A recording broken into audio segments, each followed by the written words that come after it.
దేశంలో వామపక్ష పార్టీల పునరేకీకరణ ఎంతో అవసరమని, ఈ దేశానికి సమాజానికి మేలు జరుగుతుందని CPI ML new democracy Tirupati నగర కార్యదర్శి పి వెంకటరత్నం చెప్పారు. ఈ నెల 23వ తేదీన విజయవాడలోని ఎంబీ భవన్ ఆడిటోరియంలో 2 సిపిఐ న్యూ డెమోక్రసీ పార్టీల విలీన సభ జరగనుంది. ఈ సందర్భంగా కార్యక్రమ గోడ పత్రికలను తిరుపతి నారాయణపురంలోని ఐఎఫ్టియు కార్యాలయంలో ఆవిష్కరించారు.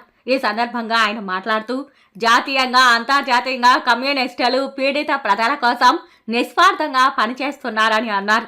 కమ్యూనిస్టు ఉద్యమంలో సూత్రబద్ధ చీలికలతో పాటు సూత్రరహిత చీలికలు కూడా జరిగాయని తెలిపారు. విప్లవోద్యమం బలహీనపడడానికి ఈ అవాంఛనీయ చీలికలు ఒక కారణంగా కనిపిస్తోందన్నారు.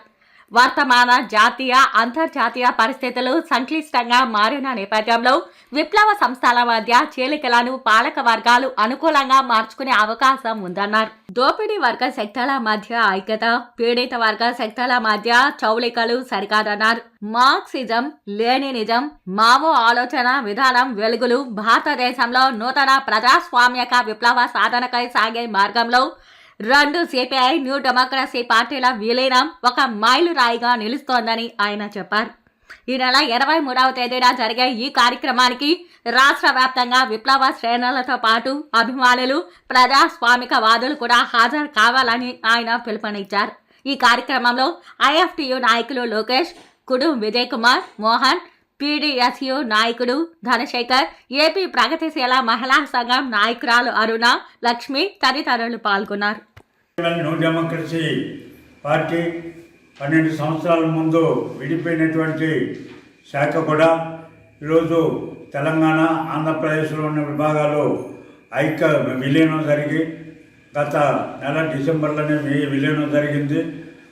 దాన్ని ఆంధ్ర రాష్ట్రంలో కూడా ప్రత్యేకంగా విలీన సభలో ప్రకటన తెలియజేయాలని చెప్పి ఈ నెల 23వ తేదీ విజయవాడలో సదస్సు జరుగుతుంది.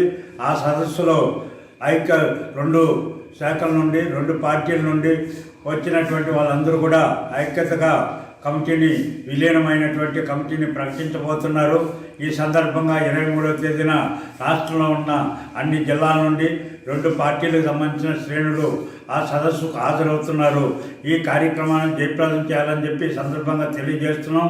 ప్రధానంగా కమ్యూనిస్టులు ఐక్యంగా ఉండాలని జనం కోరుకుంటున్నారు. విడిపోవడం సమాజానికి, పార్టీకి నష్టం. ఐక్యంగా ఉండడమే కమ్యూనిస్టులకు అలాగే ఈ సమాజానికి లాభదాయకం అని చెప్పి అందరికీ తెలుసు.